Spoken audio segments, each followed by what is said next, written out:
So I'm just going to do 3 quick examples of basic, like simple factoring. You may understand how to do this completely, so you may need to skip this one, but I'm just throwing it in there just in case you don't. So basic, kind of simple factoring. So let's look at the first problem. X squared minus 2x minus 3. Okay? So what you're trying to do is to basically find what multiplies to negative 3, but add or subtracts to negative 2.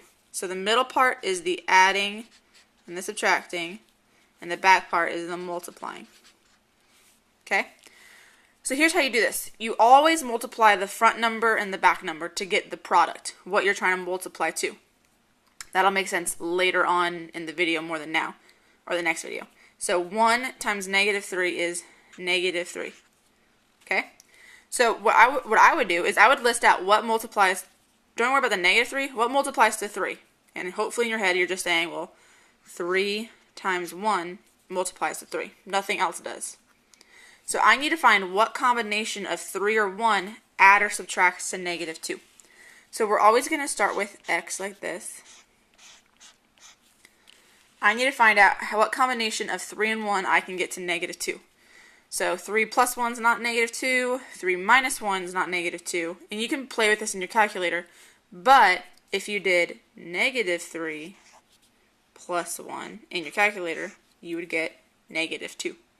So you basically, this part, you just have to play around until you can figure out what works, and then you put it in there. Okay? And that right there is probably the hardest step. Let's do another one. X squared plus 2x minus 8. Remember, we multiply the front number times the back, so 1 times negative 8 is just negative 8.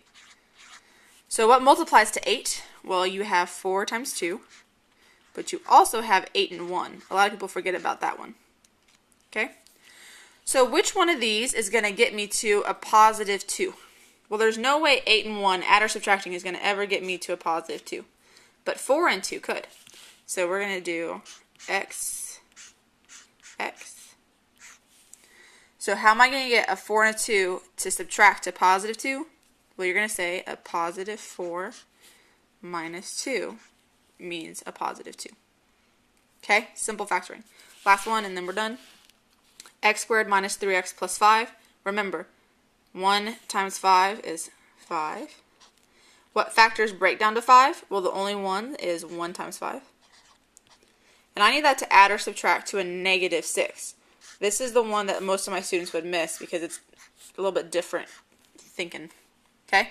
1 plus 5 is a positive 6, but how am I going to get to a negative 6? And you could play around with your calculator, but the only way to get there would be to do negative 1 minus 5. Okay? Or you could do negative 5 minus 1. The order doesn't matter. You just throw them in there. But you could see that if I did negative 1 minus 5 in the calculator, you'd end up with negative 6. But if I do negative 1 times negative 5, I'd end up with a positive 5. So this is basic factoring, which you kind of have to understand to do the more complicated stuff, which is the next video.